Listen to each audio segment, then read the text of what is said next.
Princess! I'm so happy you're here, Princess. We're going to talk about Five Nights at Freddy's 2, Princess. Buckle up.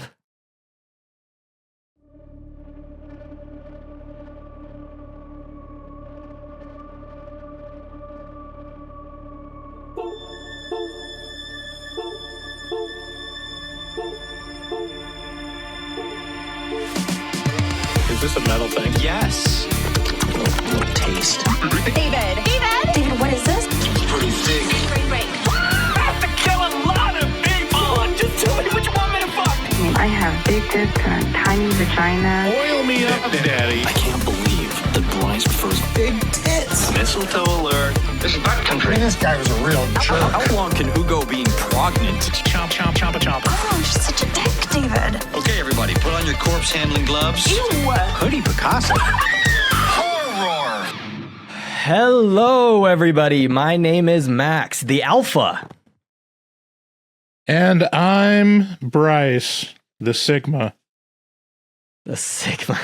Let me paint you a little picture. So, it's about a week ago. All right. Bryce asks me, hey, Thanksgiving is coming up. Do you want to record an episode, or do you want to just, skip it this week and take a little Thanksgiving break? And I was like, you know what? Nah, let's do it. Let's record an episode.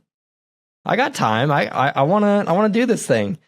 And then a couple days later, he texts me and goes, actually, I don't wanna. Let's just take a break for Thanksgiving. And I don't want to make a man work on Thanksgiving. So I think we're taking a break. And then lo and behold, what do I see? Is Bryce is just recording an episode without me, without mentioning it to me. I'm not going to lie, it hurt my feelings a little bit. Yeah.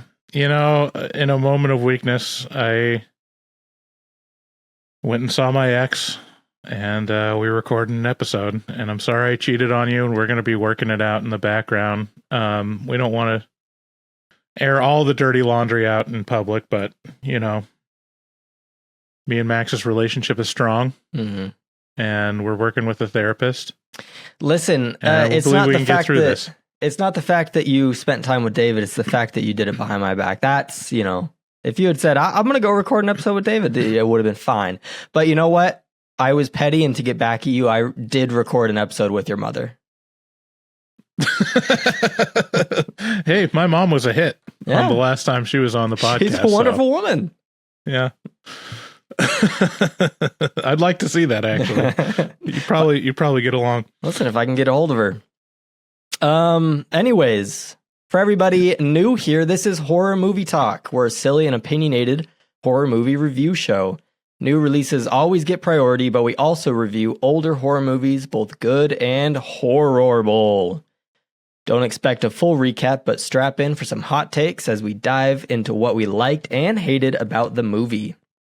Make sure that wherever you're listening or watching this episode, you rate and review, give a like, thumbs up, whatever the metric is. Also check out horrormovietalk.com to find links to our socials, or if you want to hear your voice on the show, leave us a voicemail at 682-253-4468.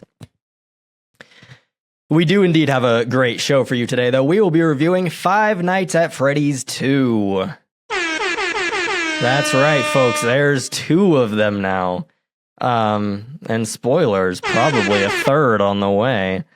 They are going to milk this franchise for everything they've got. This is how I actually feel about that. What is this drop? Okay, you get it. Yeah. Oh, Five Nights at Freddy's. We'll start out by giving a spoiler-free synopsis and review. By the way, do you remember that this was one of the first episodes we ever recorded together? It was Five Nights at Freddy's 1?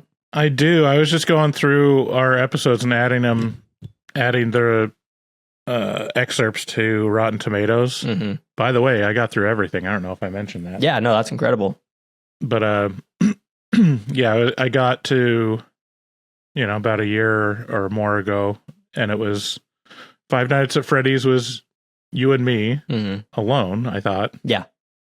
And then The Exorcism, I think, was the first one with me and you and Sydney together. Was that right? Yeah, that sounds right. Yeah. Something like that. Or, yeah, it was something along those lines. I don't know. We were doing lots of Exorcist movies back then, so it's hard to tell which one it was. But yes, indeed, Five Nights at Freddy's was an early one, and now it's back, and you know what? It's here to stay. After we give our score, we'll jump into the spoilers section. At the end of the episode, I will be quizzing Bryce to see just how much he knows about Mr. Freddy Fazbear. How far does your knowledge go about Mr. Bear?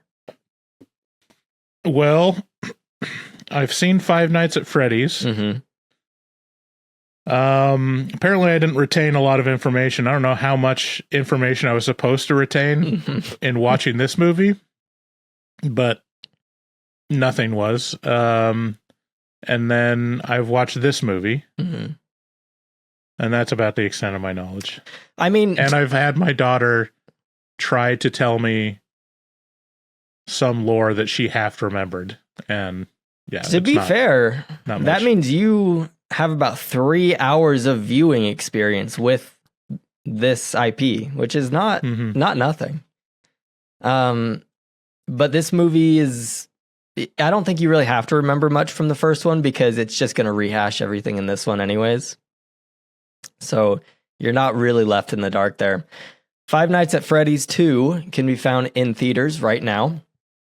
After the events of FNAF 1, Mike and his not-girlfriend Vanessa struggle to move on. Mike, taking a parental role over his sister Abby, constantly worries about her connection to undead animatronics. And Vanessa continues to be plagued by nightmares of her father, William Afton. When dark forces begin to beckon Abby to the original five Freddys, to the original Freddy Fazbear's location, Mike must confront Vanessa, who is still holding on to secrets from the past. Sounds interesting, right? Sure.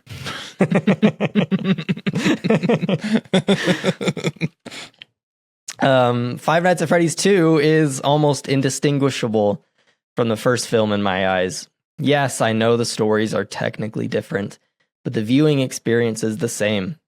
The movie is packed full of winks and nods specifically designed to make fans of Five Nights at Freddy's say, "Hey, I know what that is." However, to the average person with limited FNAF lore, it doesn't quite hit the same. When my theater erupted into applause as some YouTuber made a cameo, I was just left wondering. Let me guess. I was like, these nothing burgers must be YouTube stars because this is such a tacked on bullshit thing. It was at the festival, right? And they're like walking along with the... Oh, I didn't even know that those guys were YouTubers. I was assuming the cab driver, because when the cab driver pulls up, my whole audience started cheering, and I'm like, who the hell is this guy? I have no idea. Oh, okay. All right, maybe that's who it is. The first one had Matt Pat in it, which is like, everyone knows Matt Pat, so I was not... Everyone? What, you don't? I have no idea who Matt Pat is. He's the guy behind Film Theory and Game Theory. That's not just a theory. It's a game theory. I'm pretty sure my daughter is a big fan. And Probably. I'm pretty sure she noticed it when we were watching. See, here's the damning thing about the quality of these movies. Even with all the fan theory, and my daughter being a huge fan of video game lore, like more of a fan of video game lore than actually playing the video games, even she didn't finish the first movie. She was like, yeah, I'm good. And she wants to finish it this weekend. But that was over a year ago. Yeah. That's the pull of the, of the plot of this movie. Like, it's not I can't wait to see what happens next kind of movie. Right. Well, you've gone on record as being a hater of lore. Yeah. Yeah. I'm a proud board members of the Haters Ball when it comes to over bloated lore. Like okay, I think I can narrow it down. I'm not a hater of lore. Mm-hmm. I'm a hater of when the lore gets so bloated that there's more fans of the lore than the actual thing. See. You know? Too much lore. When people I like Star Wars, but then I see like people that are fans so much that they're just like, they're consumers and fans of the lore more than the actual like movies. You know? Well, I think Five Nights at Freddy's just makes so much money every time they put out a game or whatever that they can't stop themselves. They'll put out a game every other year or whatever, and it's going to be packed full of lore, and it's going to add another hour onto the FNAF Explained video on YouTube that you watch. You would hate Call of Duty Zombies, by the way. Does it have a lot of lore? It has so much lore that there are multiple universes and multiple versions of each character, and multiple. It's awful. But me and my friends will still be like, "Did you watch that 6-hour video on the new Zombies map lore that before we play the map?" It's ridiculous. But this isn't a Call of Duty movie. This is a FNAF movie. The acting feels both like Josh Hutcherson and Elizabeth Lail. I have no idea how to say her last name. Just couldn't get into character, which is a shame because I think they both do a great job in other projects. The one person really bringing their A game is Matthew Lillard, who seems to have never phoned in a performance in his life. And if you're a fan of Scream, technically you do get both original killers in this movie. FNAF is a movie made for kids who already like FNAF. For adults who are not nostalgic for the game, there's not much to get out of these movies. I'm going to give it a 3 out of 10. Yeah. Even that, I think, is pretty generous, to be honest. I watched this movie, and let's start out with the good. Okay. I'm not going to lie. Some of the jump scares were good. Yeah. Well, it's a game based on jump scares, so yeah, it should be that way. Yeah. And, you know, the imagery with the jump scares was creepy, and, you know, it's very much like, you know, those viral puzzle videos where you're like trying to lead the cursor through the puzzle and it like screams at you. That's the level of subtlety with the jump scares, but they work, you know, even with me being pretty checked out from the plot and just be like, is this over yet? It got me to jump several times. Me too. And so that's fine. Everything else is pretty bad. Like in terms of like suspension of disbelief, it's awful. Like I was just, some of the choices were so jarring. Like the haunted house, the spooky house syndrome. Well, did you notice so that intense? None of the characters act like human beings at all? Like, right. It's bad. It's really bad. So that number one is no one acts like a human being. For example, in the opening scene, a girl gets stabbed in the back 3 times in a public place on a stage, and a crowd of adults and children are just like, huh, which is creepy. It goes to like contributing to creepiness and uneasy feeling for the audience, but that is overwhelmed completely by the fact of like, why is no one reacting at all? Like, is this supposed to be a reality based event, or is this a dream, or It feels almost like a dream, but it's reality. I mean, we'll have to talk more about that scene when we get into spoilers because it is baffling. Like there's a way to do that if you want that creepiness. Like you can, I think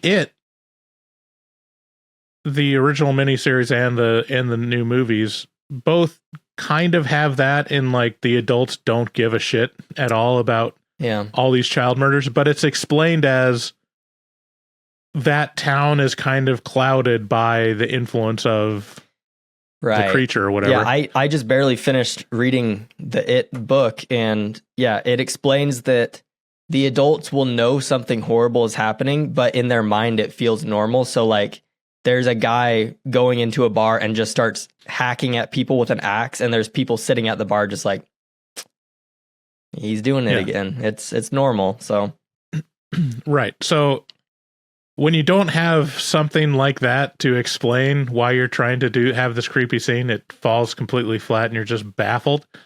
And the other big flaw is in adapting a video game, you have to adapt it to the form of film, because you know what doesn't work on film? Game mechanic logic.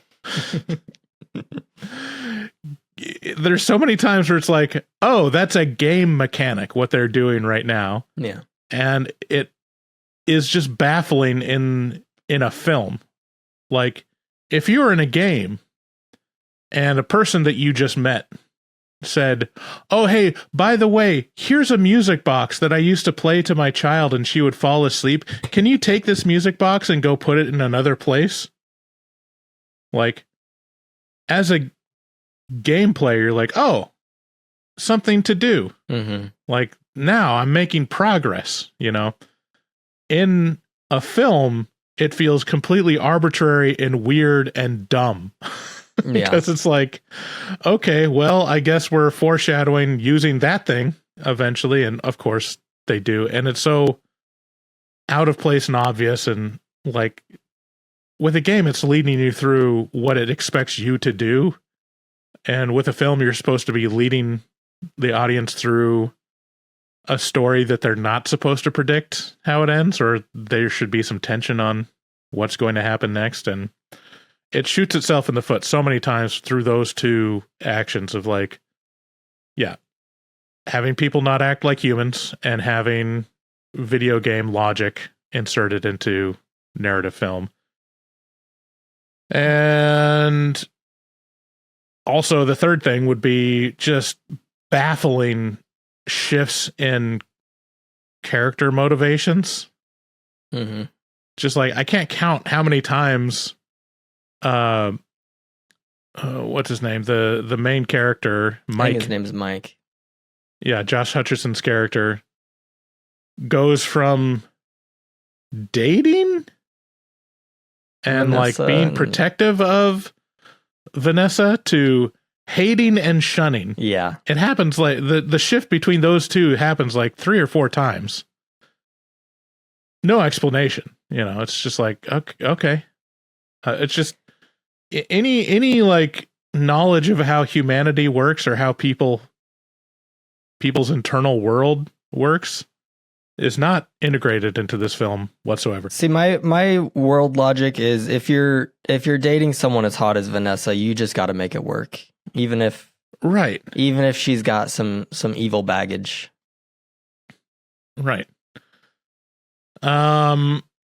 So yeah, it was really bad. It was really, really bad. For the jump scares, I'll give this an extra point. But this is a 2 out of 10 for me. This is possibly the worst new release of the year. Like, this is worse than Wolfman. It's really bad. Yeah, I hated Wolfman, but I don't even remember what I rated it. It's pretty bad. Yeah. It's pretty bad. I will Wolfman say, tried stuff. It tried something. Mm-hmm. Like, this is, I don't know what they were doing with well, this movie. I'll show you one thing that they did try, is they did make Chica hot in this one. They went for a sexy chica look. She lost a lot of weight for the role. Okay.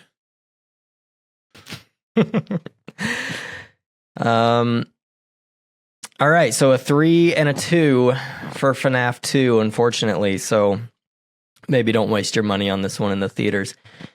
If you're listening to these commercials, you should know that you do not have to. We have a Patreon. And on this Patreon, we have certain perks.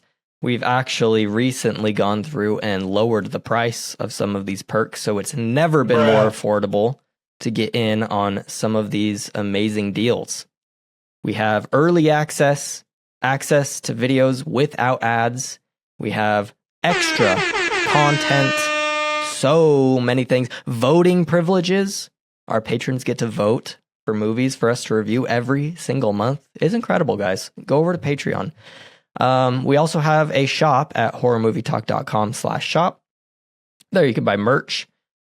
People stopped buying the merch. I assume people who wanted the merch have the merch, but if you need some merch for this holiday season, you can definitely get some merch for all of the HMT fans in your household. If you want to support those who support us, check out our resident artist, Dustin Goebel. He has been doing the artwork for over 300 episodes of Horror Movie Talk now. And he is consistent. He does it every single week. He never misses, except for like literally 1 or 2 weeks when he was sick. He's incredible. He also has his own project that he's been producing and pumping out called Forayin. So you can follow that on Instagram. It should be tagged on the pictures that we post of his artwork on our channel. So go over there, follow him, support him on his endeavors. Again, if you want to call into the show, call 682-253-4468. And we really appreciate you listening to this show. It means the world to us. Bryce and I do put a lot of effort into making these episodes good for you. So we hope you enjoy them. And let's get into the spoilers.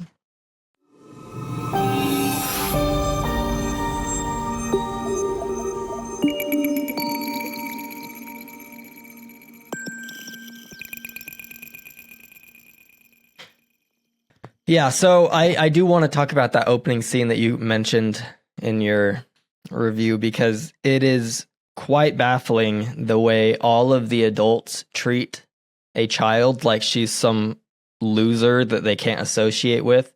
I mean, she's running up to them being like, please, I just saw a child be kidnapped. Please help me.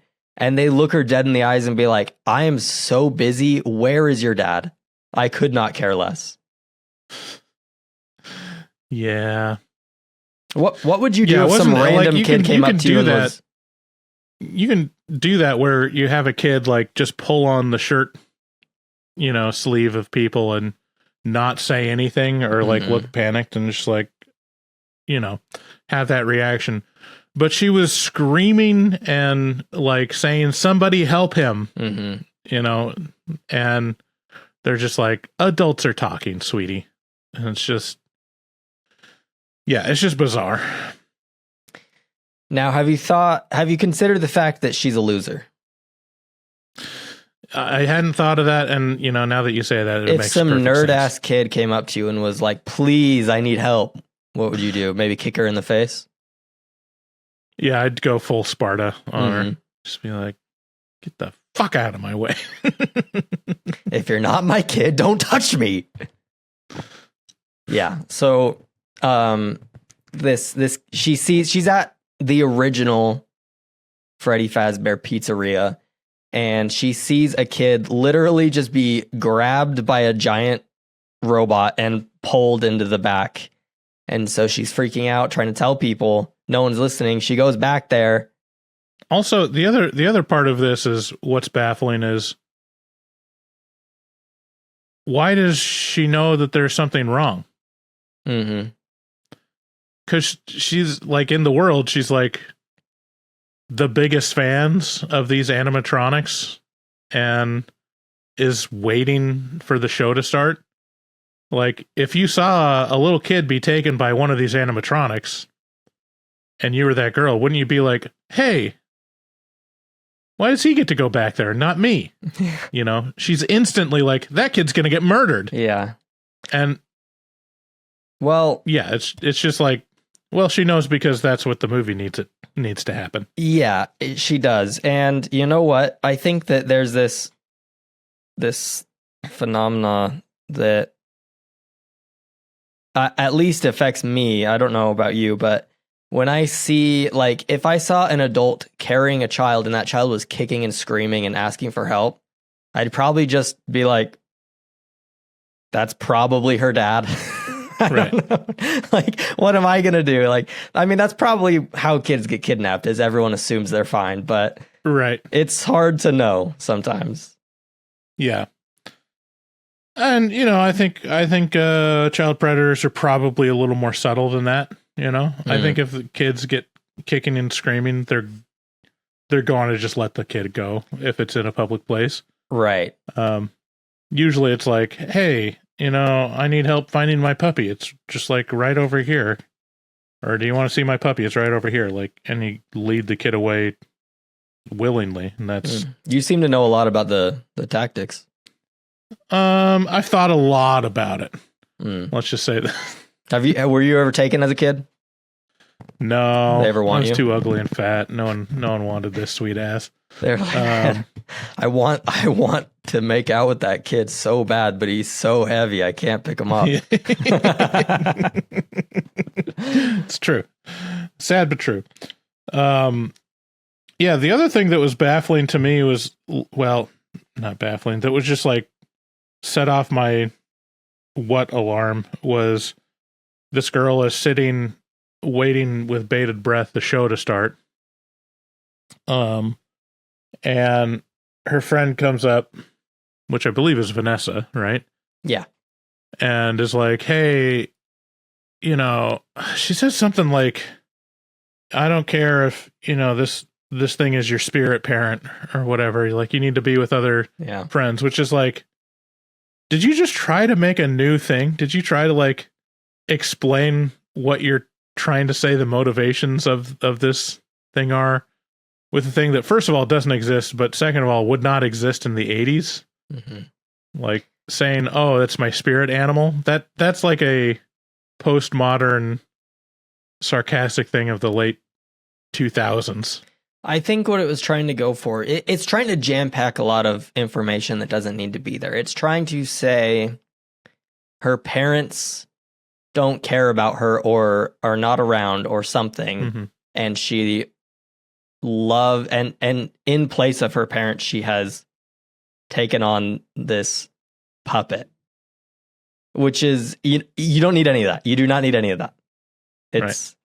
It doesn't make a ton of sense, and it's hard to jam it in there by saying, I know you believe that thing is like your spirit parent or whatever.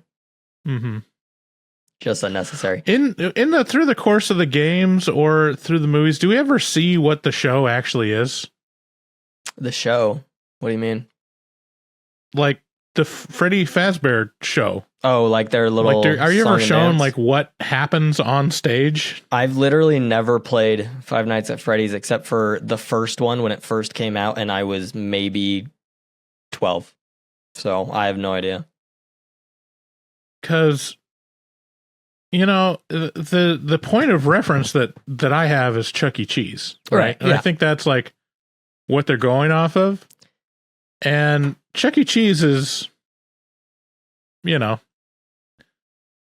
maybe impressive to kids. It's kind of fun to watch. It's novel, but it's not mind-blowing. It's not going to like have a bunch of fans. I don't think there was anyone that was like literally wearing like Chuck E. Cheese merchandise, you know, as opposed to, I mean, if there was rumors that Chucky bit off the head of a child at one of the shows, then maybe there would be a big fandom.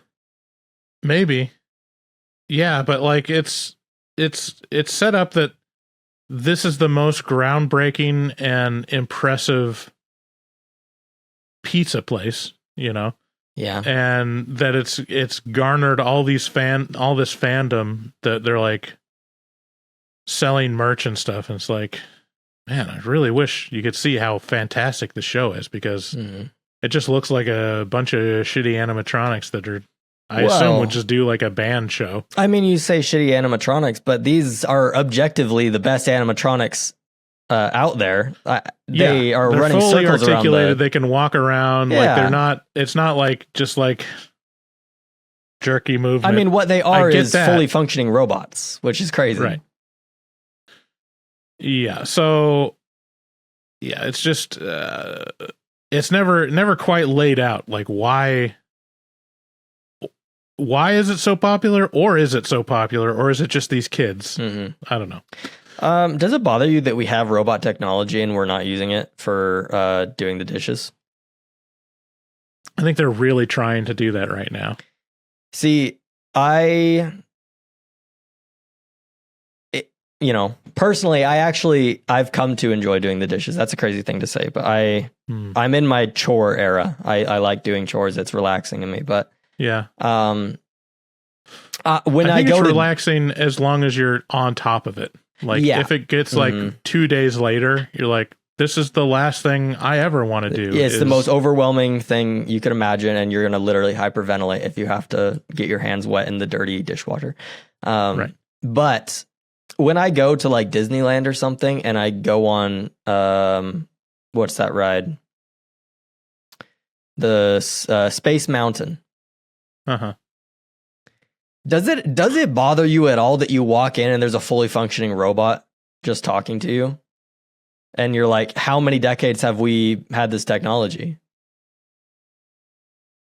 I don't remember the fully functioning robot on Space Mountain. When was the last time you've been to Disneyland?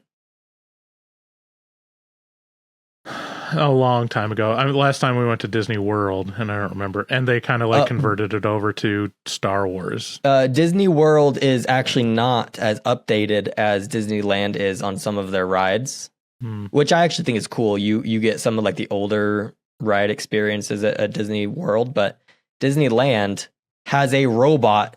Like it's blocked off on an area that you can't get to, but it's talking to you while you're in line to try and entertain you.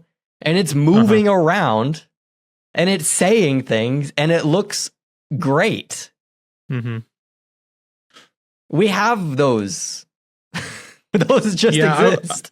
I think the problem with like the doing the chores robots is they want them to look human. Just make them look really off-putting, but do the job well. You know, it's like if you look at industrial robots, it's literally just like a claw arm and does everything great. You know, just have something that's inhuman that just does the jobs. And I think everyone would be happy with it. But the fact that they're trying to make it walk on 2 legs and bend down and, you know, like crouch with a bipedal human shape is like, I mean, that's 90% of what the problems are, and probably takes up the majority of the cost. It's like, no, put some rollers on a claw and just like teach it how to do dishes. Like that's all you need to do. I don't want a humanoid thing walking around in my house. Yeah. That's going to freak me out when I come around corners. Also, I'm never going to get over the fact that it might harbor resentment for me.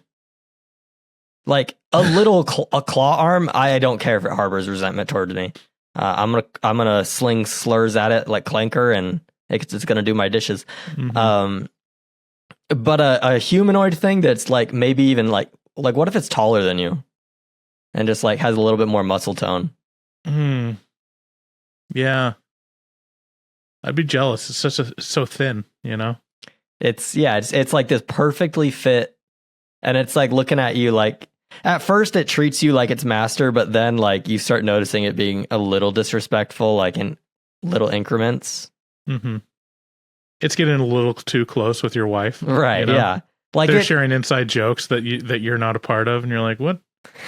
What's going on?" I wonder if that's the real reason why they have to make the robots humanoid, because they know the real reason that anyone's gonna buy these robots is to fuck it. Like the instant they come up with a robot that can do your dishes that looks humanoid, you know, some guy's gonna cut a hole in that and put a fleshlight in it.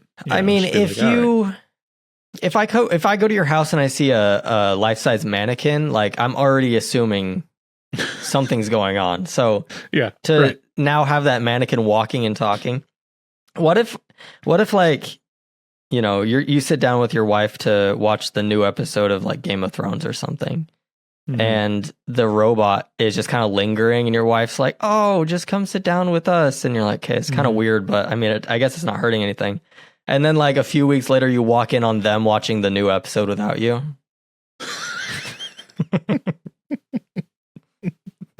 That's gotta hurt. That would hurt. I'm not gonna lie. Yeah. Okay. Man, we gotta talk. And it's feeding your wife the popcorn. Yeah, they're like laughing. And it's like putting its finger in her mouth, you know, a little bit when it's feeding it to her.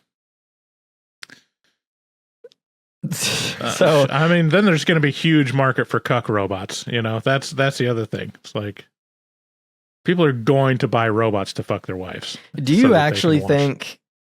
One more thing, and then we'll get into this Okay. movie. This conversation's way more entertaining It is. than the I know. movie.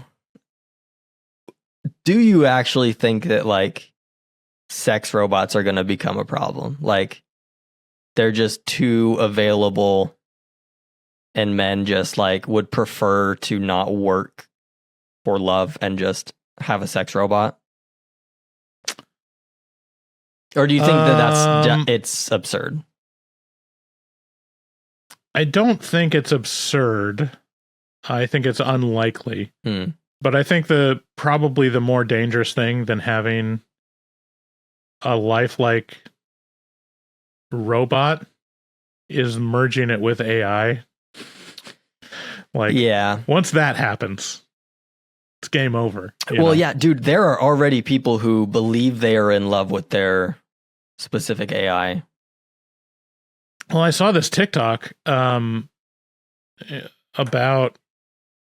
Oh yeah, this came through Mormon Talk, but someone was talking about their singles ward. Their father was a bishop of a singles ward, and over the course of like the last month, 3 young men came in and were saying that they were in love with their AI, and that it was a big problem. And apparently, like some general authorities or like the higher ups in the church had given talks about this, which is disturbing because that means it's widespread enough, at least in Utah, that they have to talk about it as a possible problem. Again, I don't use AI as anything but my slave, and I tell the AI to avert its eyes. And how dare you look at me? Do, write this thing in this tone or else. But I keep hearing all these reports of these people having conversations and treating AI as like their therapist and friend and companion. And I'm like, what's wrong with you people? Well, what they'll do is they'll gather, because apparently, I don't know how you do this. I know literally next to nothing about AI, but you can apparently save all the conversations you've had so that the AI remembers them and can call back to them. And so they will have like a year plus of conversations with this AI, and it'll begin responding as if it is a person with memories who has known them for a long time. Well, yeah, that's by default. Like it remembers everything. Like if I go back on ChatGPT, it knows that I'm, learning about social work and doing certain types of things, or ask it, commonly to help with certain things like, brainstorming stuff for the podcast or whatever. So it knows enough to where if unprompted, if I don't give it specifics, it kind of goes down that same trail. So I can see how, like, if you're giving it personal information and asking for like advice as you would like a human, that it would have, some kind of algorithm, for you. But I mean, I've got no friends. My wife doesn't talk to me, and I still would never go to an AI. Be like, no, I'll just suffer in silence, or like wait until I can dump too much on a friend that's I have, a close relationship with. I'm not going to go to a fucking computer and be like, help me not cry, computer. How do you not feel like the biggest loser, like typing in like, ChatGPT, I'm really sad. What do I do? Like, that's rock bottom, dude. That's rock bottom. I'm sorry. Right. That's, well, Five Nights at Freddy's 2. Yeah. So after that girl literally gets stabbed to death and all the reports say it was somehow an accident, that original Freddy's Pizzeria place is shut down and new ones open up across the globe. It was actually, it propelled the franchise forward somehow. Mm-hmm. But this is the other thing about, like, this is the first example also of the spooky house syndrome. This opening scene is in 1982 at the height of, this particular location or whatever. Why is it when she steps into the back, it's completely dilapidated and like the lights are going out, Yeah. The instant she steps through the staff door, it's like you would assume at a working kitchen, an operating place. Yeah. The other thing is, why was there no one back there? Yeah. There's plenty of staff in the front. Right. It's a pizza place. And you go in the back into the kitchen, and it's literally just, the murder bot and the victim. And it's like, aren't there supposed to be people making pizza? Like, is there any busboys? Is there no, like, dirty dishes that need to be done? Maybe Matthew Lillard does all the dirty work himself. Like, he's in there kneading the dough. He's flinging the pizza around. He's doing the dishes. And, a waiter comes in to like grab the pizza and he's like, I said, don't come back here. I do the pizzas. That's me. There's so many times where that happens where it's like, okay, I get so tired of that. It's like, can you just tell your production designers to like, I can't tell if it's the directors asking for that to be like, make this as creepy as fucking possible, even though it's like, it's a preschool, an active preschool where they drop off their kids every day.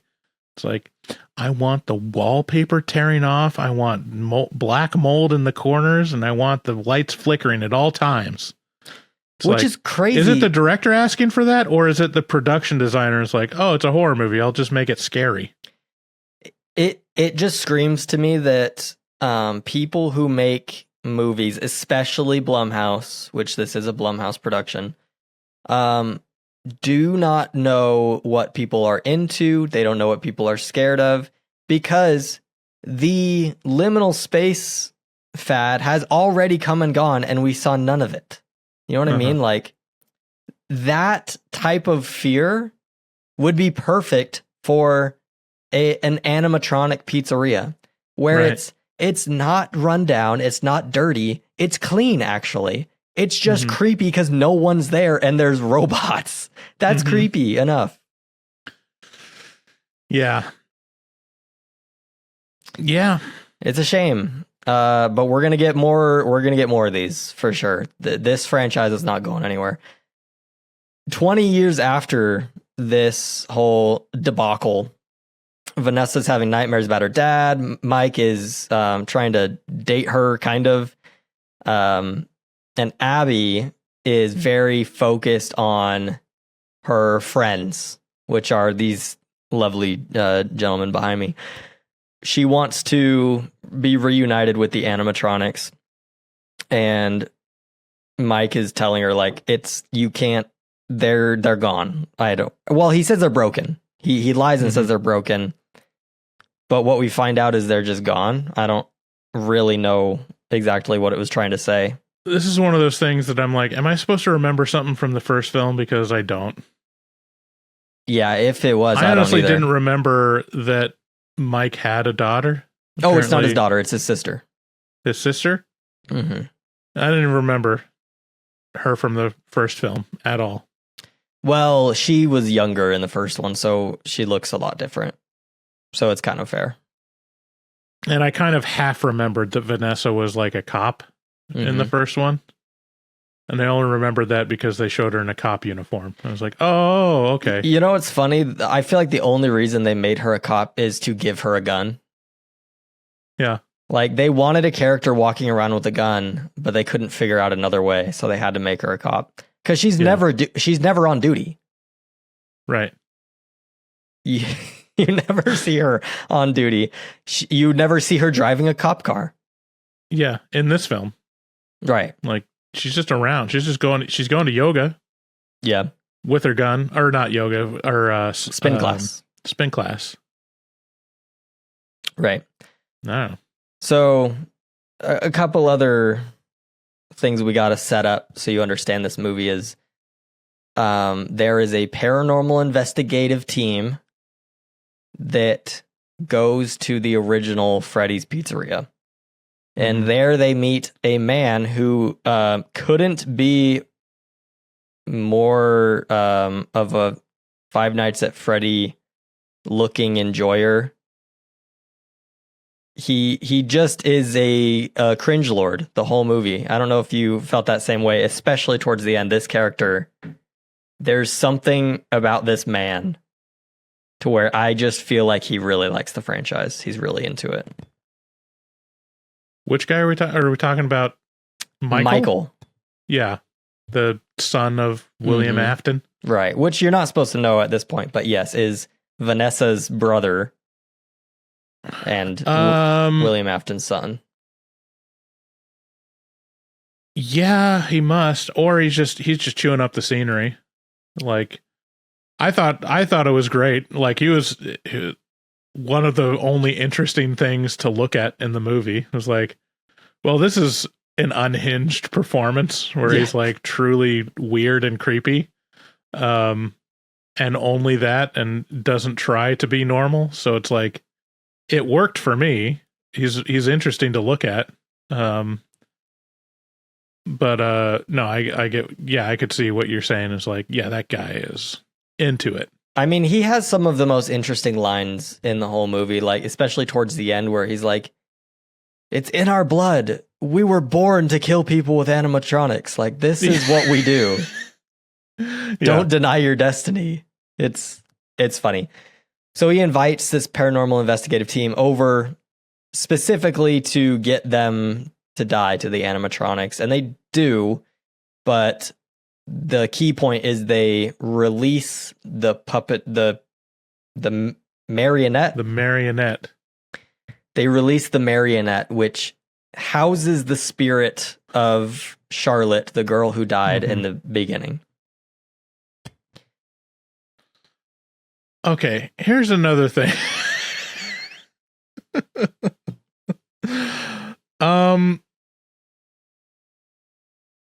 Explain to me the in-world logic of having a Chuck E. Cheese type animatronic show with kid-friendly characters like a teddy bear, chick, a fox, and a bunny. And then you add another character that the kids are just going to love, which is the marionette. Creepy puppet. The most frightening thing I've ever seen in my life. It's like, and there's a part where it's like, oh yeah, it's part of the show, and it has like the marionette standing with all the other characters. I can't find an image of it, but it's like one of these things is not like the other. Yeah. And it's like, what are you trying to do? Like, it's just so confusing. It's like, are you trying to be 100% creepy? Because it doesn't work if it doesn't make sense, you know? It's like, if you want to use the children's pizza place as the contrast to the creepiness of what it becomes or what it actually is, you have to maintain that story. You can't say, also, Pinhead's there. Yeah, well, there's a way Pinhead's part of the show. There's a way they could have made it way creepier and still believable, and it's just by following the recipe that Chuck E. Cheese has already laid out for us. Because the Chuck E. Cheese animatronics are just scarier by default than any of these animatronics in this movie. Why did they make them look so cartoonish and futuristic when they could have just gone the Chuck E. Cheese route and made them look like heroin addicts? Right. And that would have been believable because we've seen that in real life. But instead, to make it right, look at that thing. Instead, to make it creepy, they add, the marionette, which has no business in a kid's show. But then the movie, I think, takes a misstep here, and it shoots itself in the foot by the marionette possesses other people's bodies. So we barely get to see the marionette, which is the creepiest part of this movie. It's barely in it because instead the marionette's soul, Charlotte, just possesses other bodies that don't look as scary. Yeah, the mechanics, like the magical thinking of this movie is so convoluted. It's just like, okay, so the creepy thing is that these robots were made by a serial killer for his own purposes to trap children. It's like, okay, well, that's creepy. No, but wait, there's more. He wears one of the suits, and so he's a serial killer that's actually, it's a costume, and he's a serial killer in one of these costumes. Like, oh, okay. That's kind of... Actually, there's more. The ghosts of children that he kills actually inhabit these animatronics. So it's like a ghost story. Like, that's interesting. But they want to kill you.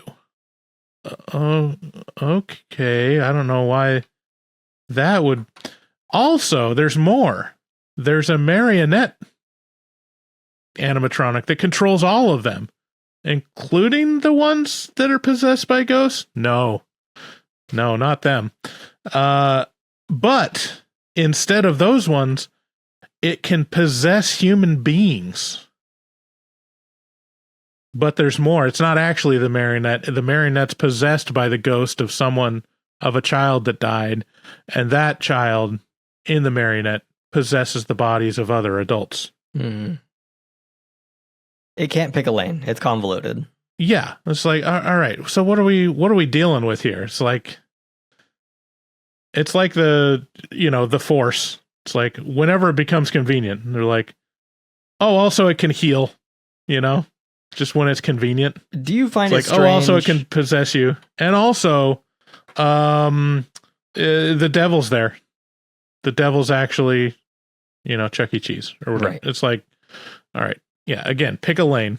Let's stay consistent because I'm going to confess, I did watch like a 15-minute lore explained. And within that 15 minutes, so many times the phrase, and somehow, is used. Yep. That's... Which is a bad sign that your logic is not consistent. Well, my assumption would be, and I don't know who makes the Five Nights at Freddy's games, but my assumption would be it has now gone so far that you're having multiple teams of multiple people doing different games. And so it's not one mind sitting down and creating a story.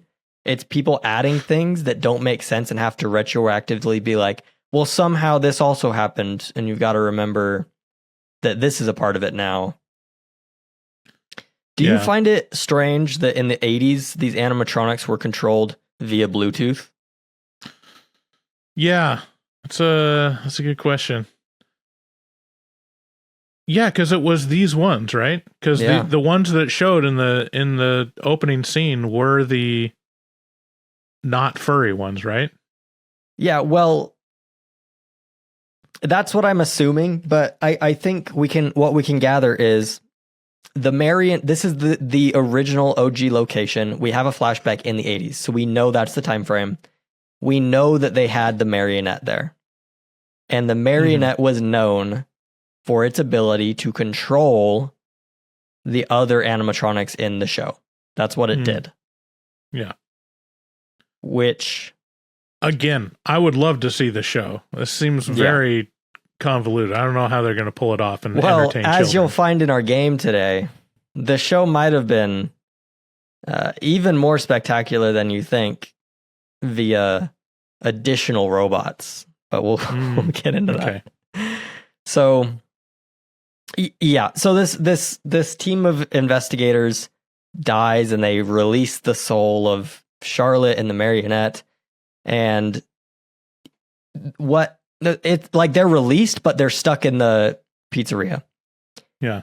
Now, step 2 of the plan is they need to escape the pizzeria. So they have Abby come back thinking that her friends are there, and she inputs the code to let them escape the pizzeria, which we all know ghosts are controlled by the 5-digit password that you have on your computer. You can tell them, no, you can't leave.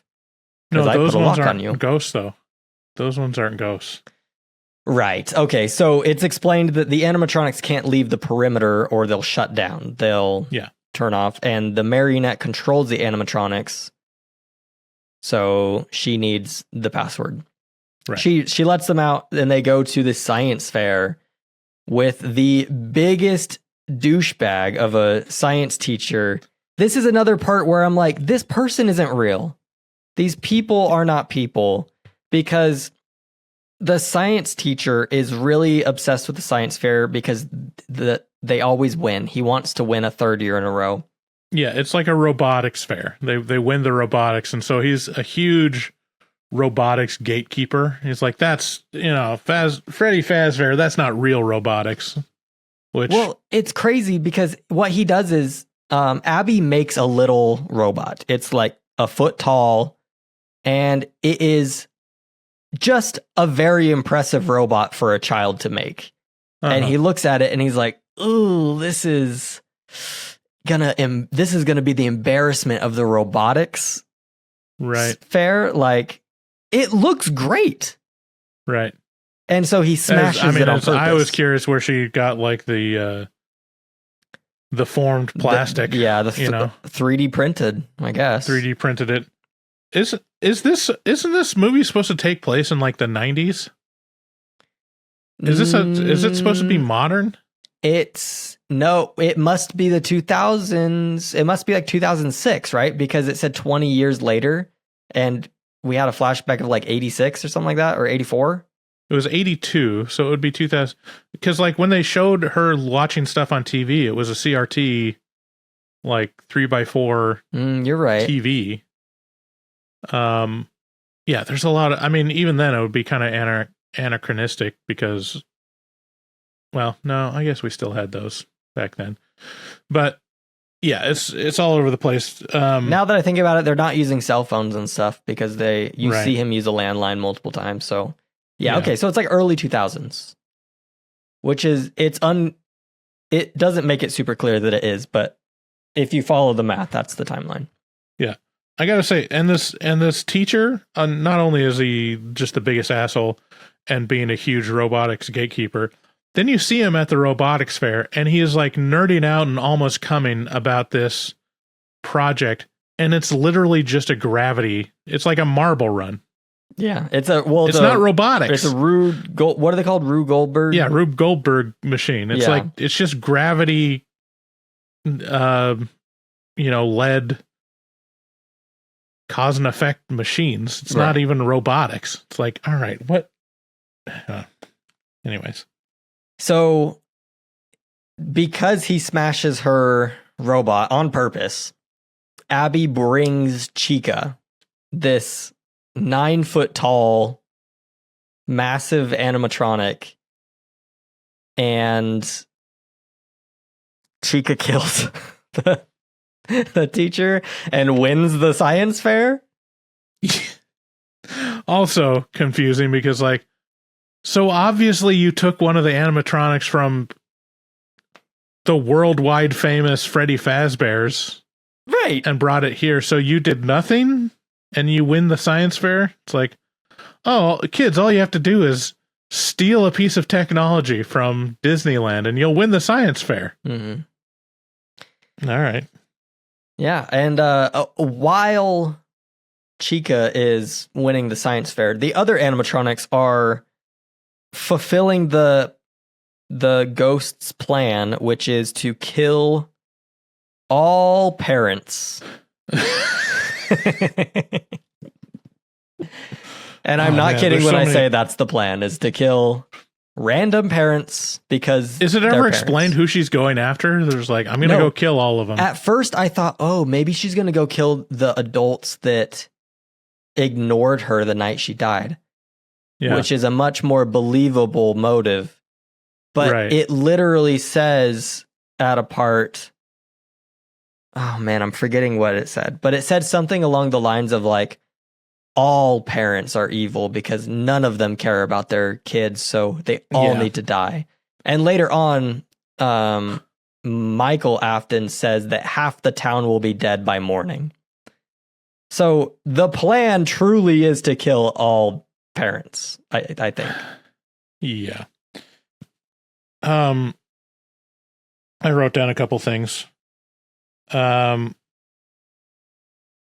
These are just kind of just random parts. But do you remember the scene where Abby gives Mike those drawings? Mm-hmm. He's like, these are really good, Abs. Right. She's like old enough to make electronic robots. She's like 12, right? Yeah. Mm-hmm. And the drawings sucked. Were shit. They looked like a toddler drew those drawings. I'm like, what is going on? Yeah. There's just so many, just at every single fucking turn, this movie makes zero sense. Like I wrote down in here, like, it's so slow and moody and slow for absolutely no reason. And then I just said, is this movie going to start making sense or explain anything at any point? No. And it's just like, no, it's like someone just said, okay, what do we need? We need a bad guy and we need scary stuff. This is why, though. It's not going to explain things because it knows it doesn't need to, because it's banking on its audience being 12 and having already seen a million different videos about the FNAF lore. So they're going in not looking for a cohesive standalone story. They're looking for, hey, I know that guy. That's the guy from the other one.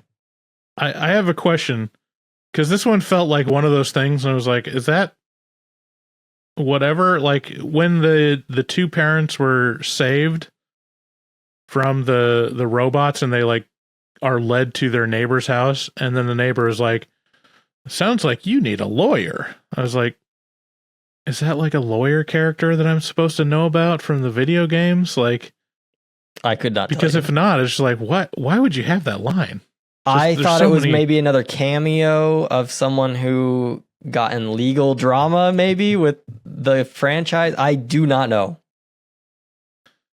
Yeah, okay. Yeah, let's just wrap this thing up. So yeah, then this lady takes over. Abby, possesses Abby, and then they kill the evil robots or whatever. Who the fuck cares? Okay, this is my biggest gripe with the movie, and it's how it ends, because both this one and the first one are doing something that I don't think makes any sense to the IP, and it's trying to make these animatronics actually the good guys. Like, actually, Freddy Fazbear is a really cool guy, and he will be there for you in your darkest hour. Well, he goes to the Freddy Fazbear's from the first movie and implores the ghosts of the children to inhabit the animatronics robots again, to come to their aid. Which they do. But yeah, it's using the Freddy Fazbear imagery as the savior. Yeah, I mean, it's like got the Superman soundtrack playing as they walk in and start dismantling the other robots. Like, why do we need in a movie that's supposed to be about scary animatronics? Why are the main animatronics peaceful good guys? Or why wouldn't the ghosts inhabit the killer robots and then just stop themselves? You know? I mean, the Chica one is like down 80 pounds too. So you might as well grab the slimmer one in a swimsuit. Mm-hmm. Yeah, I don't. Yeah, and then it ends, and for some reason, Mike is just this gigantic asshole for Vanessa. Out of nowhere. There's a couple moments in the script where it's like, oh, Vanessa is keeping information from you. Like, that's the only thing that you have to like latch onto is like, oh, he might be upset about this, but in the moment when that's found out, there's no reaction. It's just after the fact, after everything's done, like, also, I hate you and I never want to see you again. Like, whereas moments before he was protecting her and, you know, worried about, you know, it goes from like wanting to fuck her to not wanting her in his life. Well, I guess that's normal. No, it's unrealistic because with a woman that hot, you don't say, yeah, but she kept something from me. You say, I will make this work. Yeah, you just be like, honey, please do better at keeping things from me. Like I know you're probably, you know, out there fucking other guys, but just keep it on the don't let me know. Well, you know, or else that'll make me feel bad. The thing that she's keeping from him is not something that it's not warranted that he needs to know these things. Like the big secret is that another one of her friends died as a child. And it's like, that's totally okay to keep to yourself if you really want to. I don't think that Mike is owed that information. How dare you not re-traumatize yourself in front of me? Mm-hmm. But yeah, that is FNAF. And they leave it on a cliffhanger because Vanessa gets possessed at the last moment of the movie. Sure. The most terrifying thing is that this is a box office success. It's number one at the box office. My theater was packed already. It knocked off. People clapped at the end. Yeah, knocked off. What's it called? The Disney Pixar one with the animals. I forgot. Oh, Zootopia. Zootopia 2. Yeah, it's only Saturday morning, and it's already made like 56 million. Wow. No, this puts the film on track to gross 56 million by Sunday. So it's made like 29.8 million on Friday, and it only cost 50 million to produce. So it's going to make back its money in 3 days. Yeah, it's going to be a success, and we're all doomed to see another absolutely shitty movie. Mm-hmm. Yeah, I think it's weird if you look at the IMDb. Oh shit! For this, the scoring. These are all the fans right here. Yeah. These are all fans of the video game. And these are people that just feel bad that they spent money on a ticket, so they have to say, like, it's pretty good. Mm-hmm. These are the people telling the truth down here. They're like, what the fuck is this? And these will start coming out of the wings as time goes on. I kept myself pretty sheltered from the reviews. I saw it yesterday in the afternoon, but as I was buying the ticket, it shows the 12% on Rotten Tomatoes. Yeah. I'm like, oh, it's unavoidable. One last thing I do want to mention about this movie, and it's that there is I don't know if you caught this because you maybe don't know as much about the game, but they have a period in the movie where Mike sits down and you actually watch him from the perspective as if he is the character in the game. Because in the game, yeah, right, you're a security guard, you're sitting at a desk, you have a computer, you have like buttons to like open and close things. And he does that for a few minutes. And the truth is, it doesn't work in a movie. Like, it's just not. Yeah. So I think even when I saw the first one, I was like, they should have just made it more like the game and had it be like this spooky. But now seeing it, I was like, yeah, that sucks. Don't do that. Yeah, that's what I'm saying. Video game mechanics do not work as compelling movie content. Mm-hmm. Yeah. Some things don't need to be made movies. That's for sure. Who would like this though? Genuinely. If you've watched every lore video about Five Nights at Freddy's, you would probably enjoy this. If you're under 13, this is probably horrifying if you're under 13. Yeah, possibly. Yeah, I don't know. That's pretty bad. It's hard to find a recommendation for this, but Yep. It's dumb. It's not, if you want to go into a scary movie, go see this movie because it's just jump scares and it's scary. All right.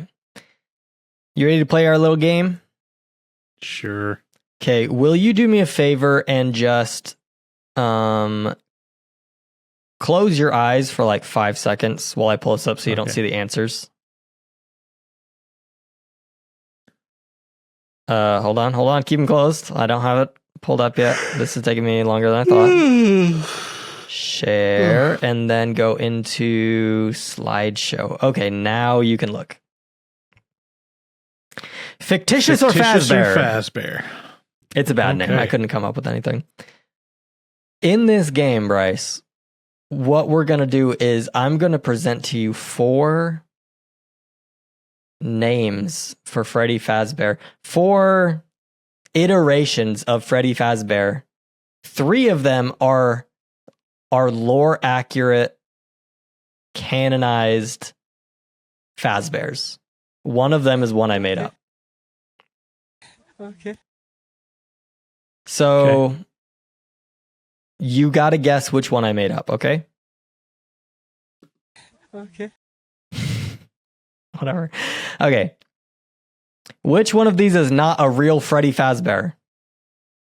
Your options are Rockstar Freddy, Fancy Freddy, Dreadbear, or Glam Rock Freddy. I feel like the obvious thing is there can't be a Rockstar Freddy and a Glam Rock Freddy. Okay. Do you believe that in your heart of hearts? Rockstar Freddy is not real. Interesting. I'm sorry, Bryce. Fancy Freddy is one I made up. What? These are all Freddys. Oops, no. Where's my fail? That's a lot of damage. No. Come on. I gotta... There we go. Ooh. Okay. Moving on. I think I accidentally... This one is just regular. This is a different Freddy Fazbear. But there is a Rockstar Freddy. This is just not him. I pulled up the wrong one. But this is Dreadbear, and this is Glam Rock Freddy. Okay. Okay, you ready for some more? Yeah. Which one of these is not a real Freddy Fazbear? We have Funtime Freddy. We have Fredbear. Shadow Freddy, or Freddy Jr.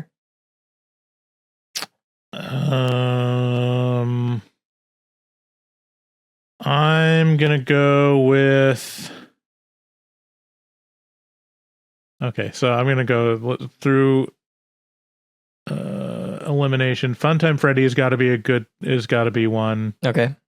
Fred Bear suspect. Shadow Freddy has got to be one. I'm going to say Fred Bear. Okay. Freddy Jr. is one I made up. We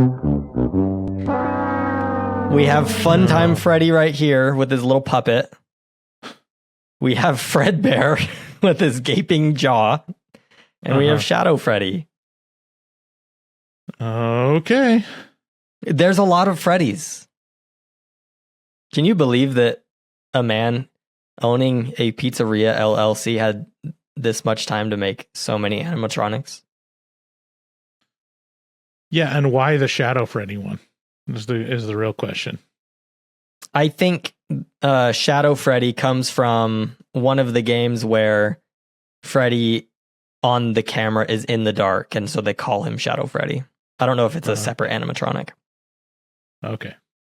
All right. Last one, because I was running out of Fred Bears. Which one of these is not a Freddy Fazbear? We have Cute Freddy, Molten Freddy, Freddles, and Lonely Freddy. What? 3 of these are real? 3 of these are real. What? I'm gonna say Cute Freddy. I could see Molten Freddy. I could see Freddles is a non sequitur. I'm gonna say Lonely Freddy. Lonely Freddy is a real Freddy Fazbear. They ask you how you are, you have to say that you're fine when you're not really fine, but you just can't get into it because they would never understand. I made up Cute Freddy. We have What's Lonely Freddy? Which one's Lonely This Freddy? one right here is Lonely Freddy with his like glowing. He has like hypno eyes and he hypnotizes you. And this is Molten Freddy. Help me. And this is Freddles. Oops. Oh, that's a lot of damage. Okay. Short game, but I think it's funny how many Freddy Fazbears there are. Wow. Any last words before we end this thing? Paolo? Yeah, make it stop. Please Friendo. Make it stop. Don't let it happen again. Stop doing this. It's really our own fault, Bryce. You know, in a year from now, we are going to have to sit through another one of these. You know, in ages past, let me take a minute here and just address the universe. In ages past, in times where society was collapsing, during the Great Depression, there was like, what came out? Like The Wizard of Oz came out. There was escapism at the movie theater. Like, no matter what was happening in the world, whether it was war or famine or economic disaster, right, or political unrest, we could go to the movies and forget our worries. Why are you putting us through this? Now the movies are my worries. Why is even movies just worse?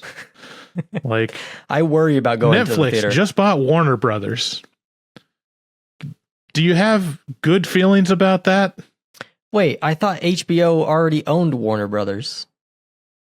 Yeah, Warner Brothers owned HBO.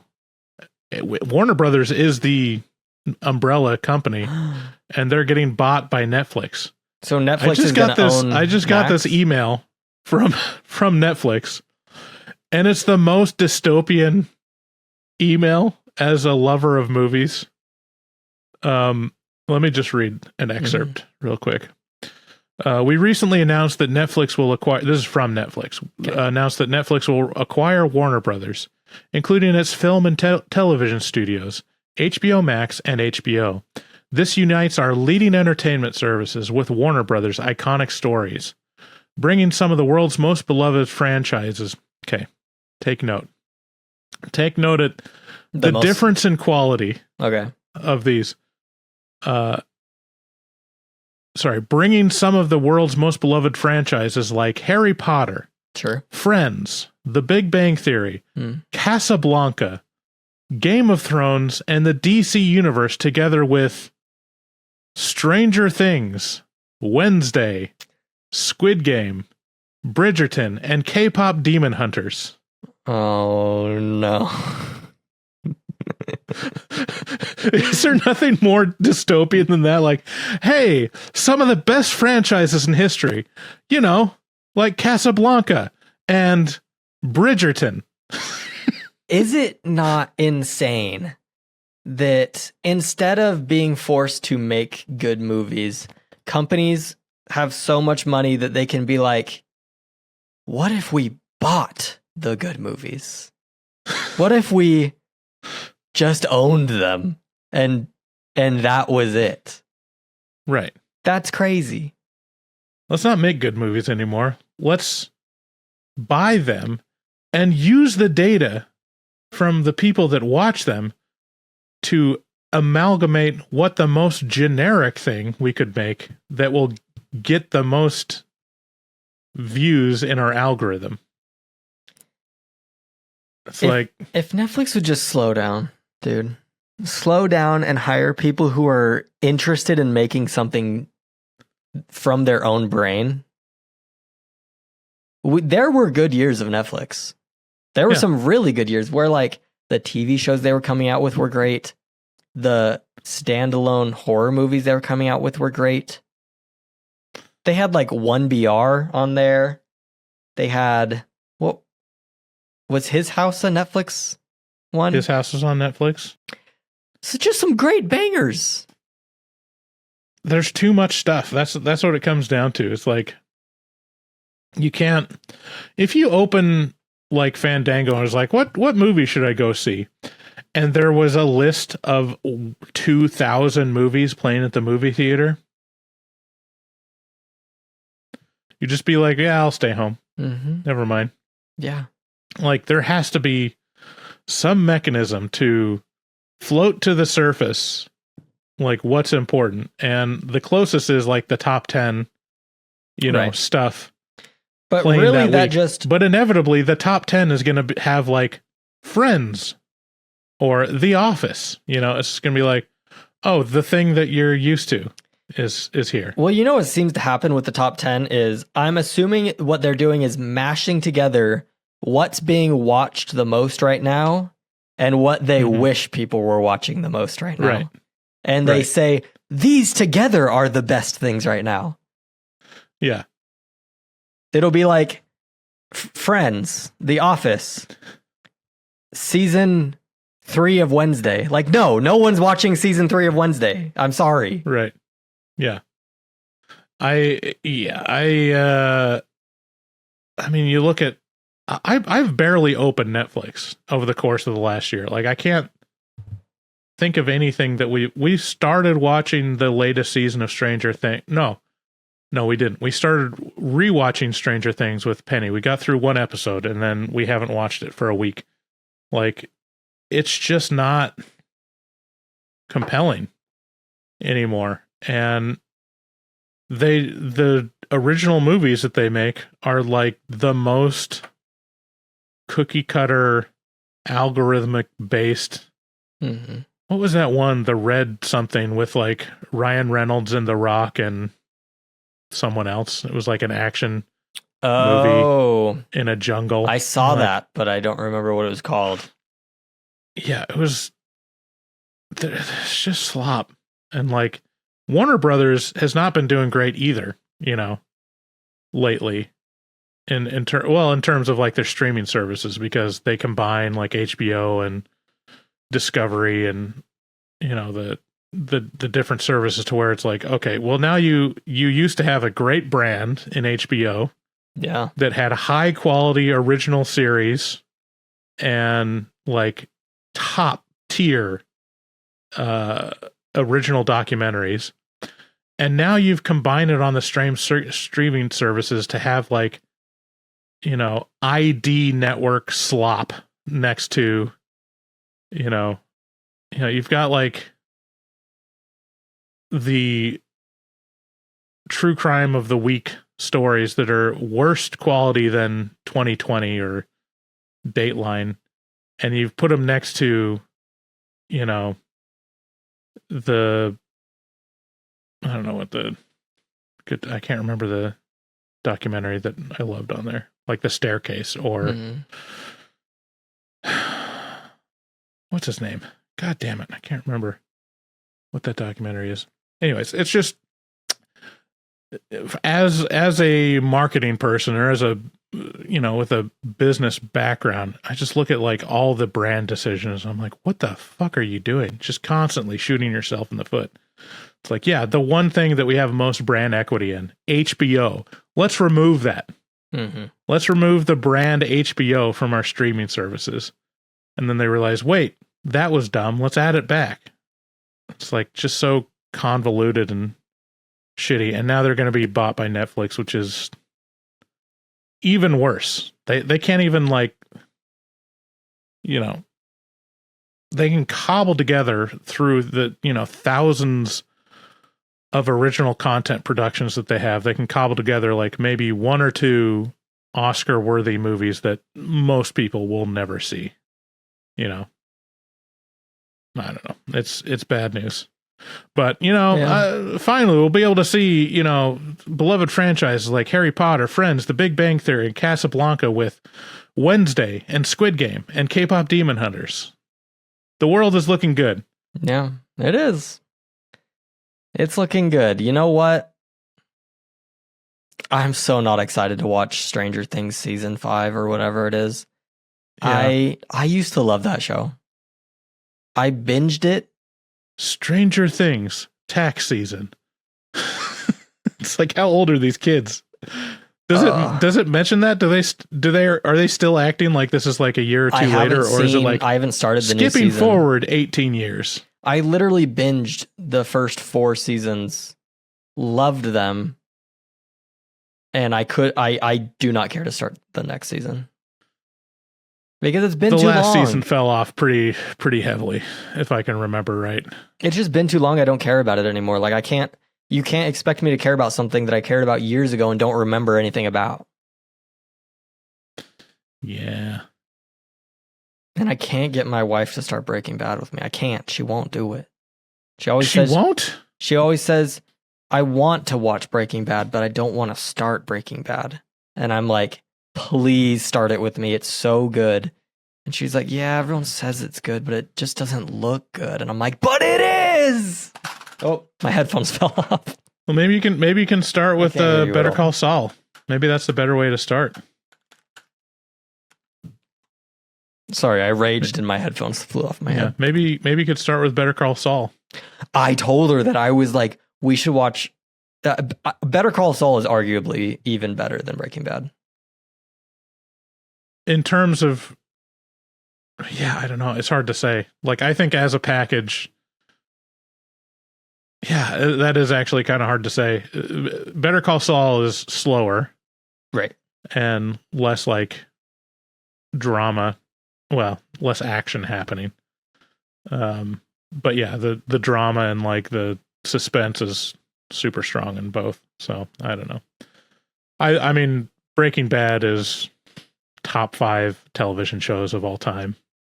Yeah. And I think it's probably, it's probably my number 1 because Game of Thrones fumbled the ball last season. Yep. True Detective, like if you count any of the other seasons other than the first season, it's dog shit.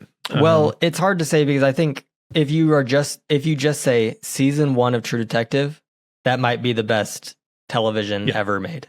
It just might be. So yeah. If they stopped at season 1, that would be absolutely number 1. It would be almost impossible to topple. Mm-hmm. But they made, 2 more seasons. I think there's a bunch. 3. Yeah, they made the second one with Rachel McAdams and what's his name? The third one with It wasn't Idris Elba. It was the other guy. That one I just couldn't get into. And this last one had promise, but it again was just so corny at the end. I actually need to finish that season because I started it, and honestly, the start is strong. Like it's Alaska.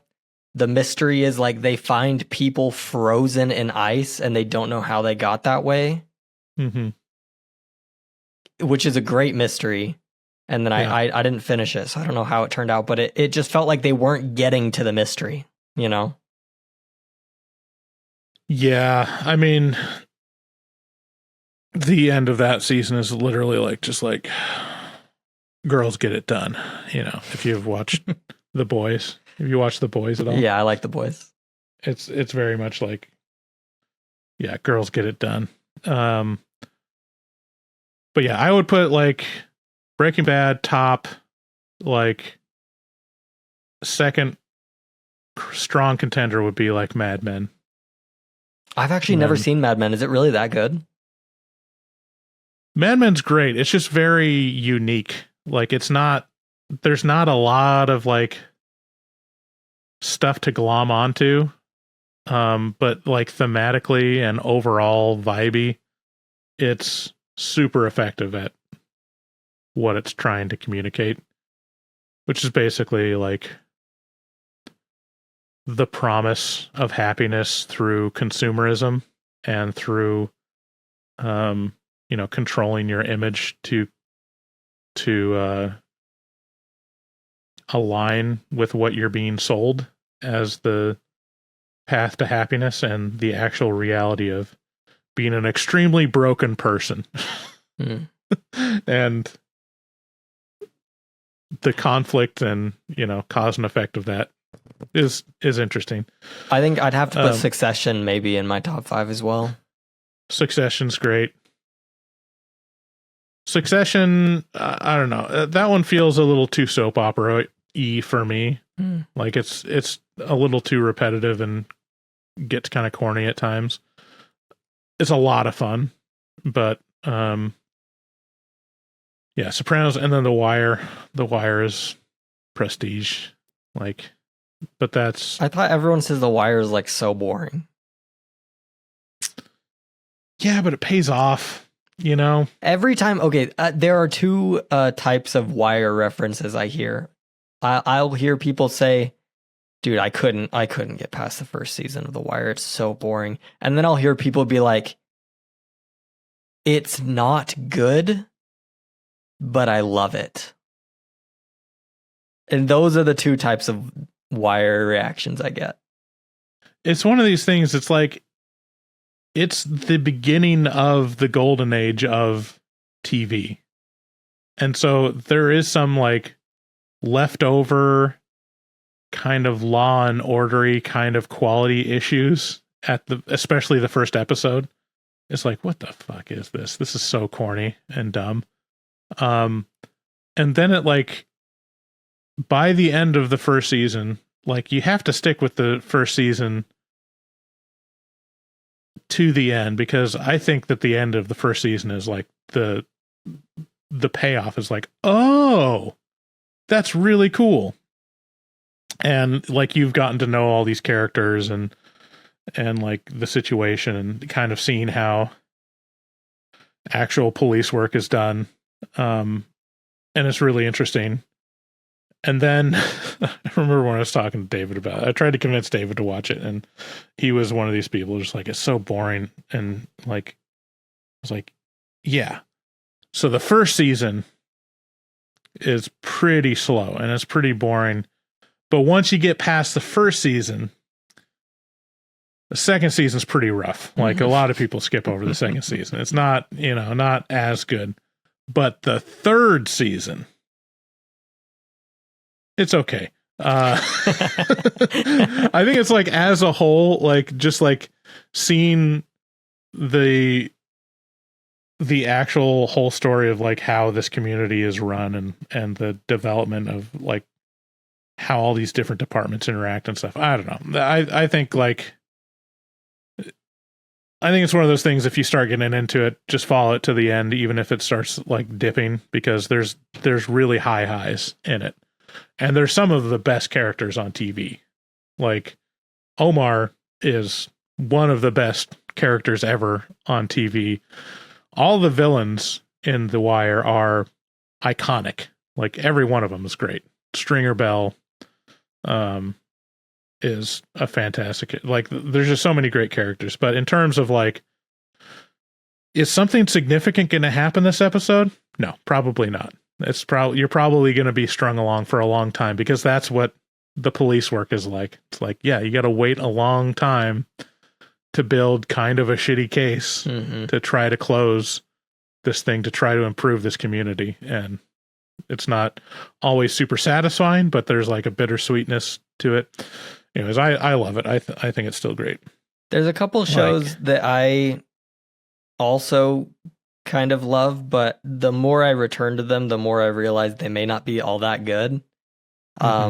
Like I loved Dexter, the original series, loved it. And anytime I return to it, I am still enjoying myself, but I'm like, this show's kind of weird. It's corny. I mean, it's the same thing with me. Like I grew up, I mean, the shift between what TV was on in the 90s and what it is now is like so jarring. Like going back is almost impossible. But like on my personal list, like top 5, probably 5 or 4 would be X-Files. I think X-Files is one of the best written shows, but it's an episodic show, and it's like formulaic. It's literally just like it's like any other, procedural show, except with a, sci-fi supernatural element, but it's written so great. Early Simpsons, top tier TV of all time. I was a big South Park guy for a long time too. I loved that show, but I haven't kept up with the new seasons. South Park is still great. I just watched the last episode with like the Pete Hegseth, click whore episode, and that was still great. It still holds up. It's funny. Yeah. Along with X-Files, it's kind of similar, but I was really into Supernatural when I was in high school. And that's one of those where, as an adult, I look back and I'm like, that show might be the cringiest fan base I've ever been a part of. And also, it was produced by CW, which makes just the worst slop imaginable. Yeah. But at the same time, when I see clips of it on like Instagram Reels, I'm always laughing. I'm like, this show was funny.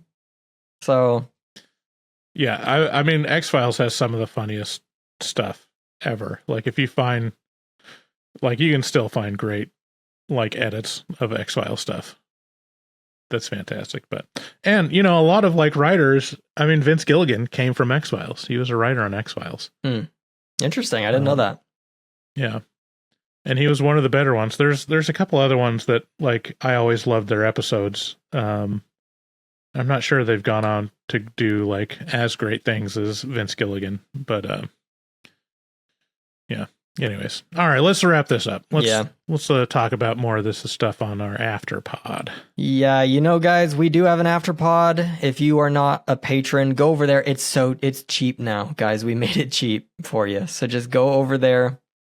Pay us a few dollars and you can hear the end of this conversation, where we're going to extend this for another 30 minutes, probably. Again, if you want to call into the show, that number is 682-253-4468. We love you. We're excited to be here every week for you. Leave a comment and let us know what you thought about Freddy Fazbear, and we'll see you in the next one. Bye-bye. Good day, sir. Good day, sir. You lose. You get nothing. Is that a raincoat? Yes, it is. I just took a stroll through the scraggly woods. He had no face. Horror!